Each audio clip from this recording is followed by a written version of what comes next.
Hi, welcome to the 50th episode of the Personal Finance Podcast for Doctors. Thank you so much for your love and support. Today, we have a very special guest with us, someone who took a very bold decision early on in his career than most doctors would. We have today with us Dr. Sachin Kolhe, a very well-known ophthalmologist having 25 years of work experience. He sold his practice to the Agarwal group of eye hospitals, marking a significant change in his career. Now at the age of 50, he is not only financially free, but he is also free to follow his creative interests. Let us hear about his story and the learnings from it. Welcome, Dr. Sachin. Thank you, Chanda. Thank you for inviting me on this podcast. So, Dr. Sachin, let's talk about your journey. Sure. So tell me, how did this thought of selling your practice even occur to you? It doesn't occur to most doctors. I've met more than 2,000 doctors. True that.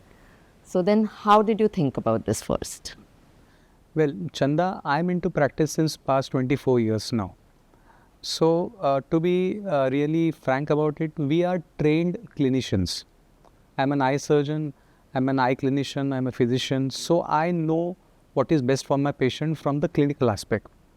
But unfortunately, we are not trained anywhere in our 10 years of medical practice to be a good administrator or to have the skills which are sufficient to run a nursing home or the skills to run the paramedical aspect of the medical field which I am trained into.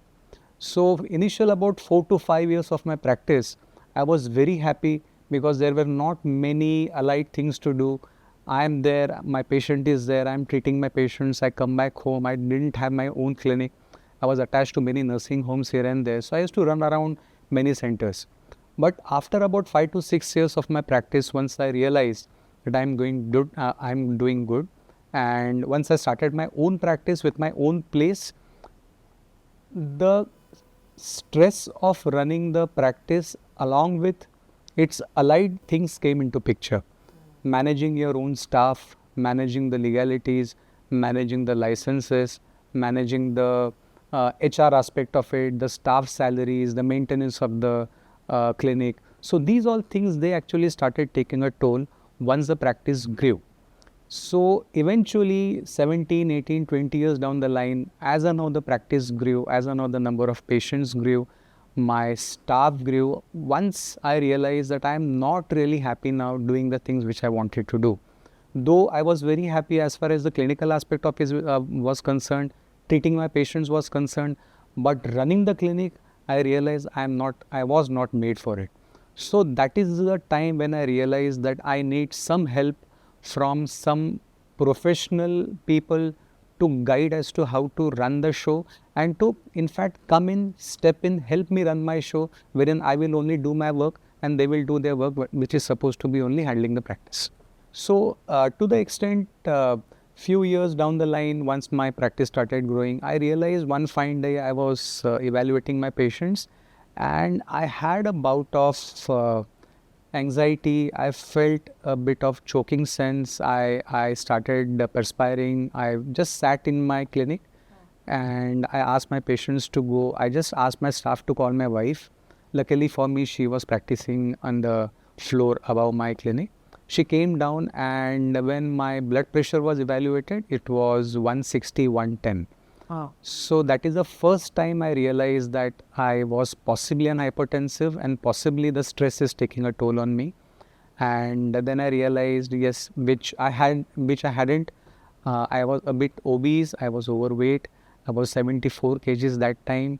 And obviously the way the things were looking at, I could see maybe 7-8 years down the line, the picture was not very green. So that is the time when I realized, yes, that was a wake-up call.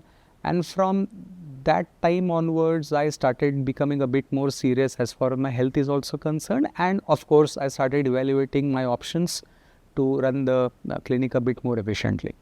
All right. So I have also talked to a lot of doctors, right? And I think everyone has told me this, that, it becomes stressful. You're working 17, 18 hours, you're working under stressful conditions. There are doctors who've told us, like, we are daily wage earners. We've seen our children only horizontal. Yes. you know. So I completely understand. But at the same time, I think a lot of doctors say that this is what they're trained for, or this is how it's meant to be. Right. But you're one of those few who said, no, this is not how it's meant to be. Right. So once you thought about this, what were your next steps? What should a doctor do if he ever comes across this situation? Well, it frankly comes and boils down to the personality of a person, how he or she can run the show along with their colleagues if possible. So I'm the kind of person, I'm not able to delegate my job. I'm a perfectionist. I want the work to be done the way it is to be done. So possibly I'll poke my nose into each an aspect of the clinical and non-clinical stuff which goes into my practice. Which could be the case with most doctors. Possibly yes. But then I know few of my colleagues who are extremely settled. They are very clear about what they want to do, and they will be doing only those particular things which they want to do, and the other things they can delegate it to somebody else. So such people, I guess, they are happy and they may be able to run their show a bit better than what we all can do. But majority of my colleagues who are like me, possibly we may not be able to run the show the way it is supposed to be run. So herein I feel we all should take help of professionals. If not from the corporate world, at least make a point to hire an administrative who can run the show, and don't poke your nose into his or her work which they are supposed to do and which they are trained to do. So I also tried running the show with my colleagues. I enrolled a few of my colleagues who were specialized in other fields of ophthalmology like retina, like glaucoma, like refractive surgeries. And they were with me for a few months, maybe a few years as well. Like a group practice? Like a group practice, but not actually a group practice, but as I am the main person there, or maybe the medical admin. And the other faculties, they come on a visiting basis. I mean, a retina surgeon would come maybe once or twice in a week. A glaucoma surgeon would come maybe once or twice in a week. But somehow I realized that was not, I was not able to run the show quite efficiently, because there were many hiccups as far as the payments are concerned, as far as the patient flow is concerned. We were not able to satisfy their needs, because once some specialist comes into a picture, they need to be paid well. And with the amount of small practice which I had, possibly I was not able to cater those many patients as to what they wanted. And so it was a no-win situation. Okay. So I faltered there, and that is the time I realized, no, I mean, it's not going my way. I have to have some alternative wherein somebody else comes to my help. Okay. So you tried group practice a couple of times before Yes. you realized that, okay, it is going to be a one-man show, but you rather have a professional Yes. come in and help you. Yes. Is that so? Yes. So not only professional coming and help me, but coming to help me grow my practice, coming to maybe possibly teach me how to enroll other people into my practice and make the practice grow along with me. All right.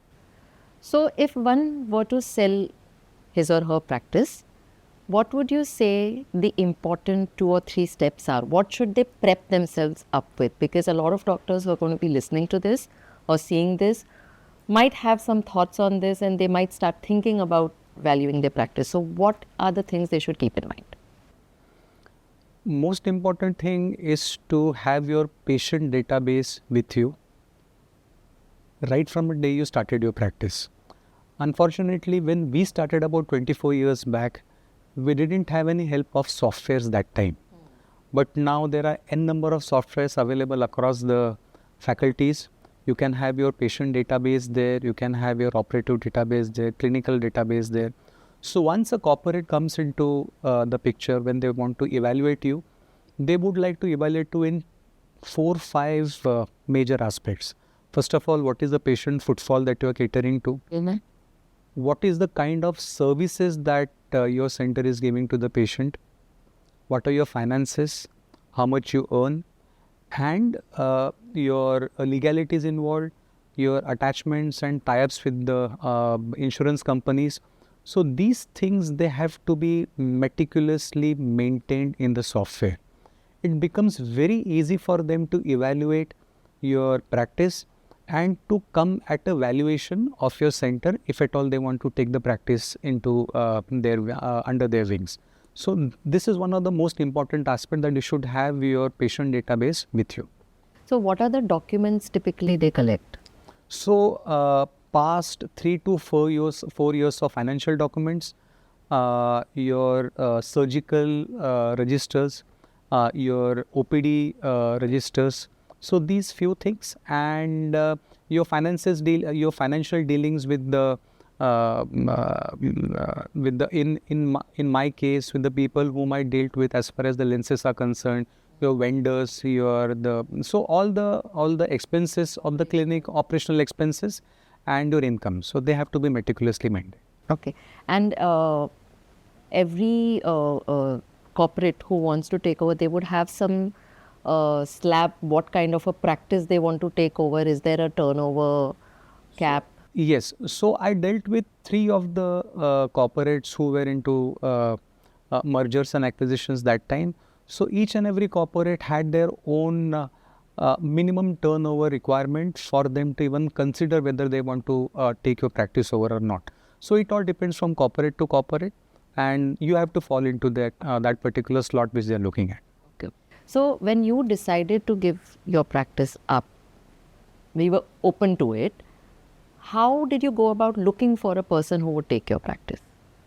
So luckily for me, being from ophthalmology, mine was the only faculty that time wherein the corporate seemed to be interested in. Acha. So a corporate from North India, they first came onto me, and they showed interest in taking over my practice.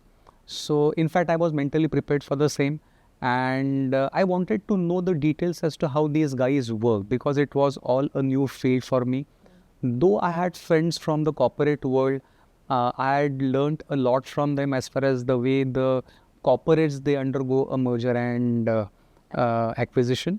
But as far as single practice is concerned, they were not knowing about the details, and neither was I. So I wanted to go ahead and see as to how the things work.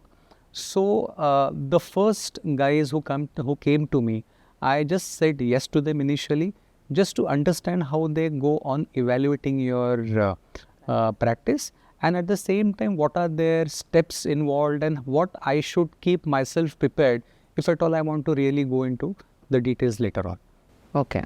So you didn't go with the first person who approached? I didn't go with the first person because I just wanted to know the details, and I wanted to know whether the sum which is being offered to me as far as the evaluation is concerned, is it the right sum? Because after I was valued at a particular sum, I again went back to my corporate friends.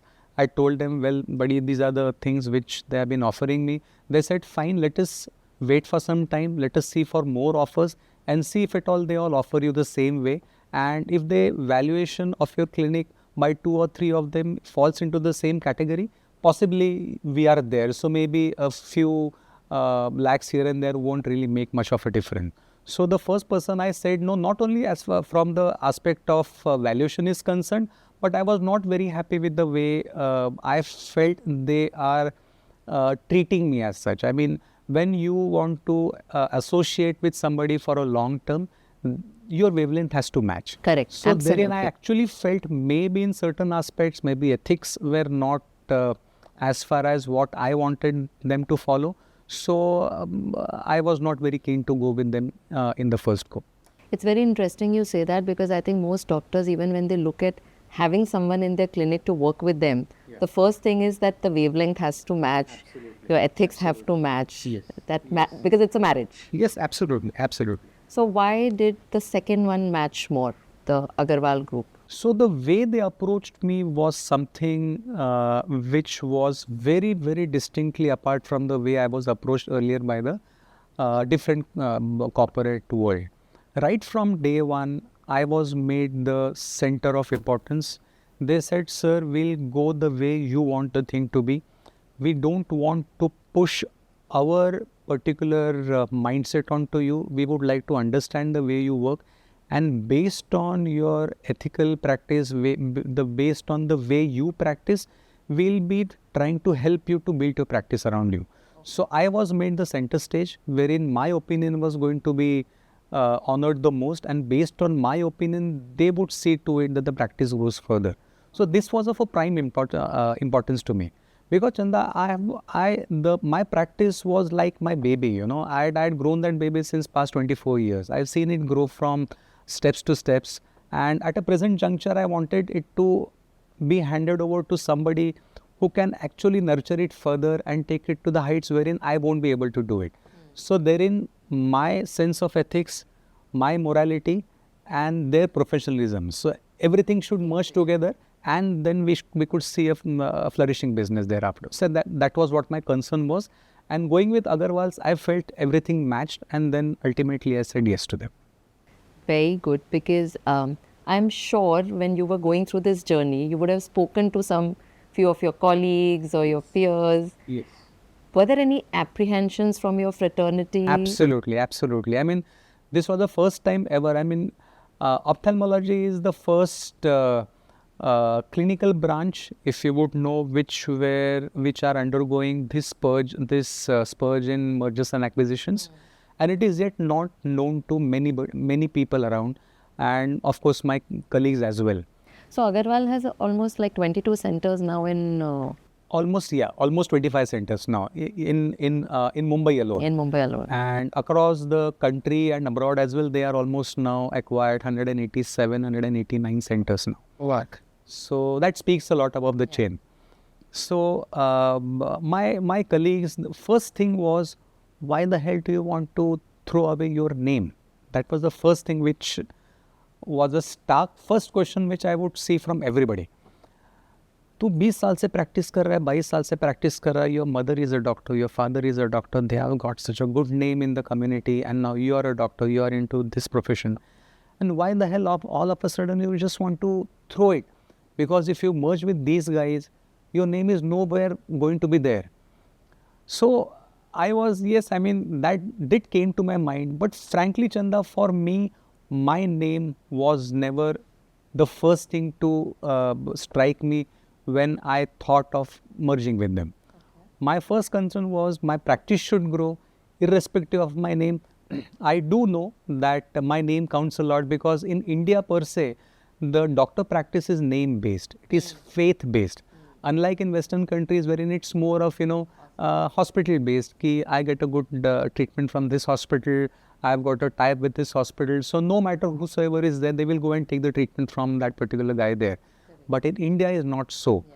In Bombay still it is the same thing. So people do come to a specific doctor, and if they don't find him or her there, they may not come forward. Yeah. So I do realize this. In fact, they realized it more than I did. All right. So now the thing was, that's the reason why I loved them. Now the thing was, when they came up with naming the center, they put my name there. So they said, sir, though your center is called by the name I, Dr. Sachin Kolhe, but in the community, you are known by Dr. Sachin Kolhe. So Dr. Sachin Kolhe is your brand name, which we don't want to take it away from you and away from the center as well. So while branding the name, when putting up the boards and all outside, hoardings and all outside, they made it a point to say Dr. Agarwal's Eye Hospital with Dr. Sachin Kolhe, both same font size and both given the same importance. So that speaks a lot about the way they treat the doctors. So other thing which I forgot to tell, when they came and approached me, I was quite surprised, because they knew about my details more than possibly I could know about my own practice. Oh, is it? Yeah. So that's how the corporates work, So they said, sir, you see so many patients in a day, you got no tie-ups with any of the hospitals, any of the insurance companies. In spite of that, your operative numbers, your OPD numbers, footfalls are so and so, and you're one of the top ranking so-called eye surgeons in the area. So when they threw the numbers to me, I was actually a bit taken aback, because they knew almost 100% as to what the figures which they threw at me, they matched with my figures as well. So they've done their homework well. They've done their homework very well, very well. Yeah. Benefits. So two most important benefits. First of all is a peace of mind. Initially, when I was on my own, I used to work 8 to 9 hours in the clinic when I was with the patients, and 24/7 back of my mind when I was at home as well. So I never really was at peace, because even at home something or other used to come into my mind. Patient is he being attended well? OT का तैयारी हो रहा है कि नहीं हो रहा? Are the instruments being autoclaved well? Is the list being prepared? So all the admin work is to be going there in my mind every now and then.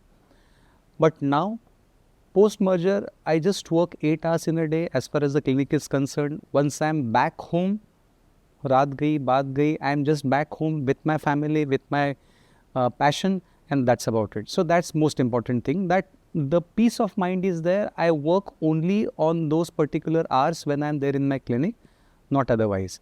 And second most important, when I'm not in the clinic, I'm pursuing my hobbies. So I got ample of time for myself to pursue my hobbies, to be with my family, to be with my friends as well. So apart from these two major benefits, there are other benefits as well. For the patients, everything is available to him or her under one roof. Cool.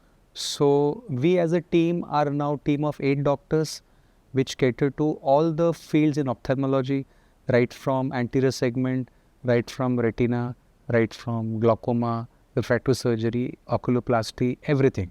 So for patient, it's very beneficial.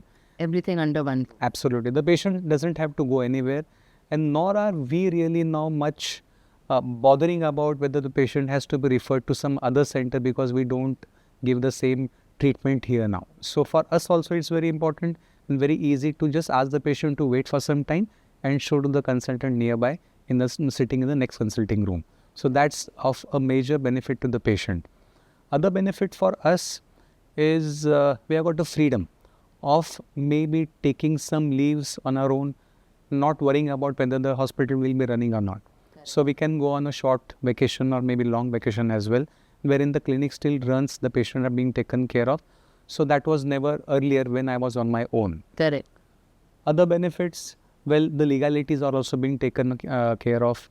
If at all, God forbid, there are some complications, we have got efficient team of doctors to handle those complications, which was never there. We never had this umbrella when we were on our own in a solo practice. So these added benefits really looks very green, and it is one of the charm of having a corporate run the business as well.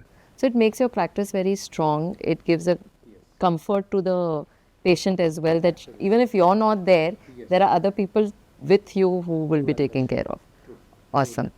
So see, when it comes to finance, right? So as a doctor and as an entrepreneur, because you had your own practice and now you're also running the Agarwal Center, how did you take your financial decisions earlier before MFA came into your life?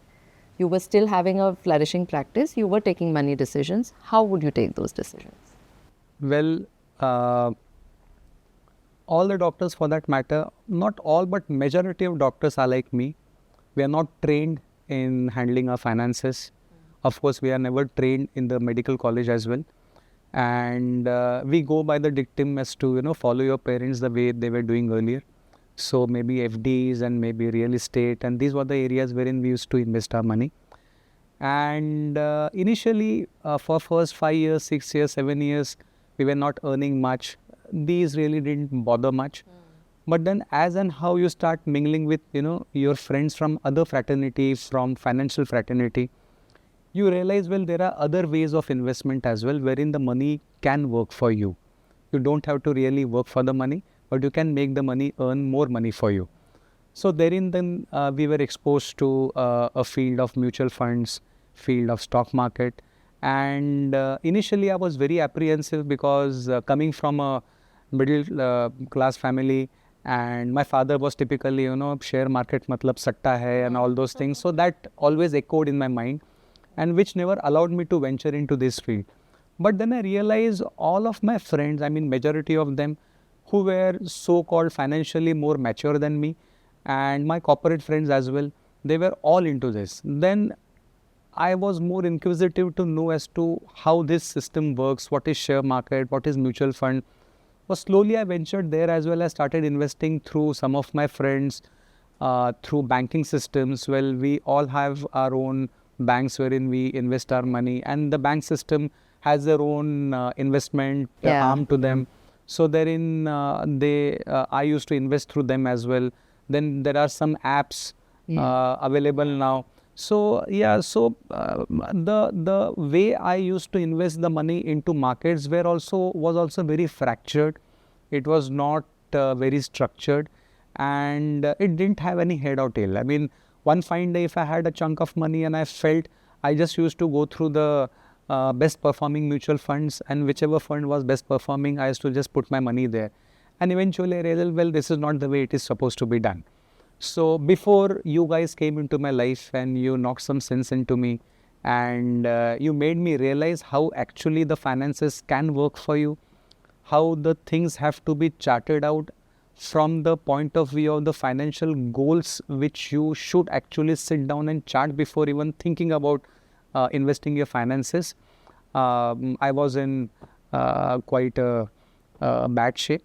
But thanks to you guys, now I am quite settled and I know that I'm in safe hands now. It's interesting you should say that, because I think most doctors would feel that this is the only way to invest. And I think it's only after you sit down and are open to having a chat where you understand that, investing is not all about मैं कहाँ पैसा डालूं. Right. And our approach is pretty much like a doctor's approach, that before you jump into what should you do, you take a step back and think, why should you do it in the first place? Absolutely. So the why is more important, and I think we are fortunate now that we have a very vibrant fraternity of doctors. We have more than 200 plus doctors. Wonderful, I know. Yeah. And I still remember our first meeting. So when we met, and we met through a common friend who was in financial services industry, and he asked you to meet us. And I remember the first meeting itself, we kind of, there was a mindset match, that we were very comfortable. There was mutual respect, and I think an openness to the whole process of understanding finance in a different way, and not just the typical way we've been trained or how it's been marketed. So after MFA came into my life, I realized what a fool I was as far as my financial understanding was concerned and the way I was treating my own finances.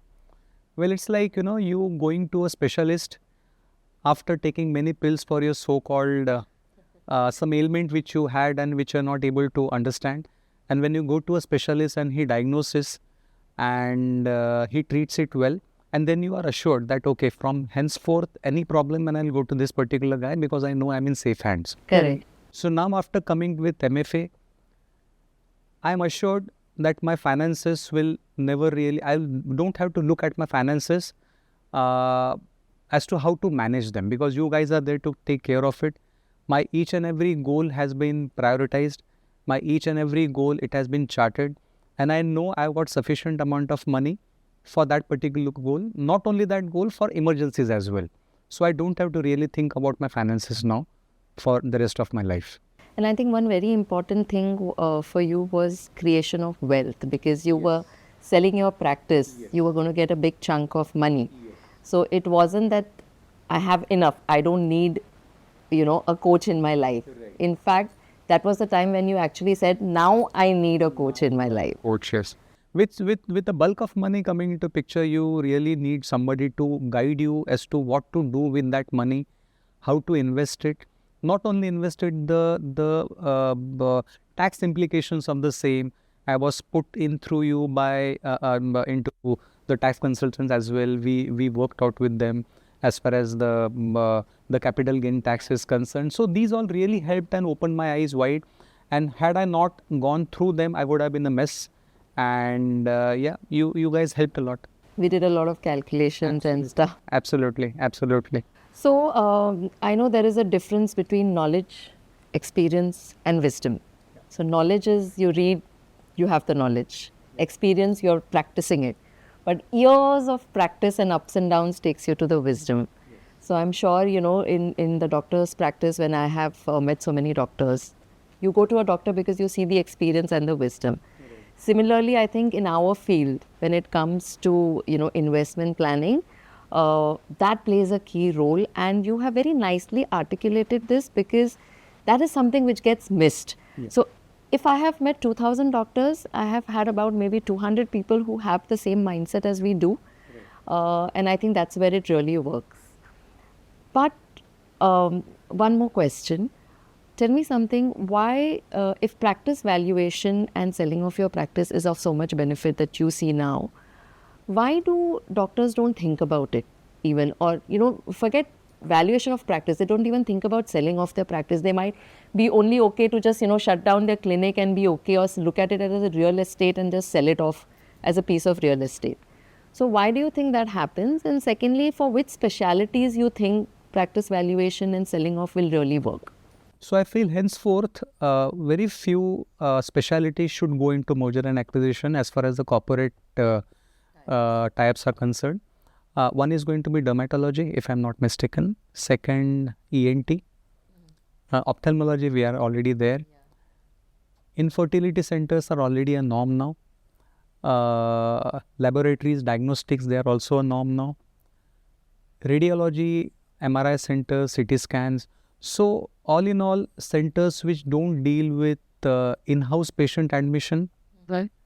centers which don't deal in ICUs, these all fraternities should go in for M&As henceforth.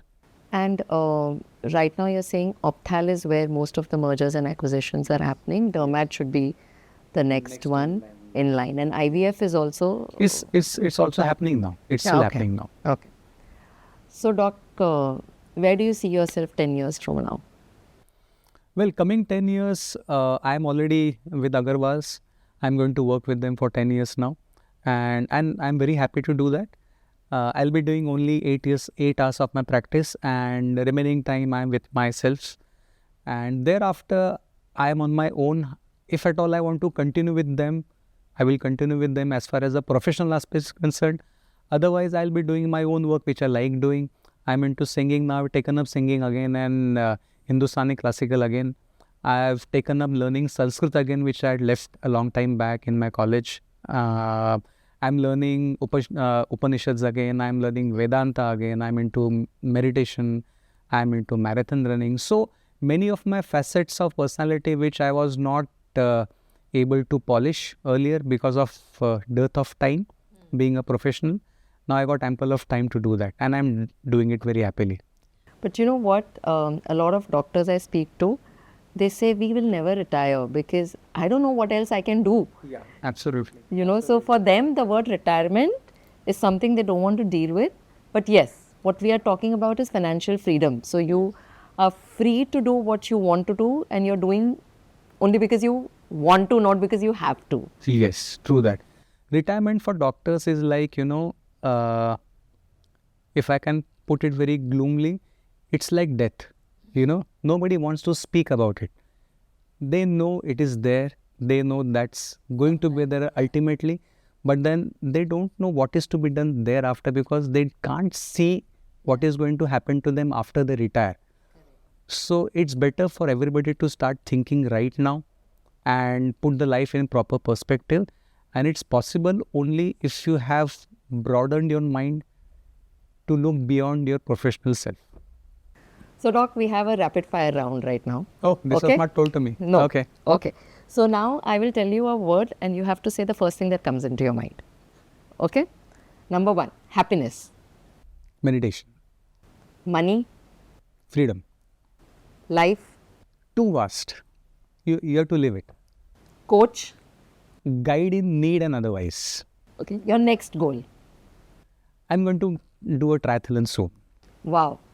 Awesome. Yeah. That was lovely way to end this conversation. Thank you so much and wish you all the best in your endeavors. My pleasure. And thanking you to make me a part of this milestone podcast. Thank you very much. Thank you so much. Thank you.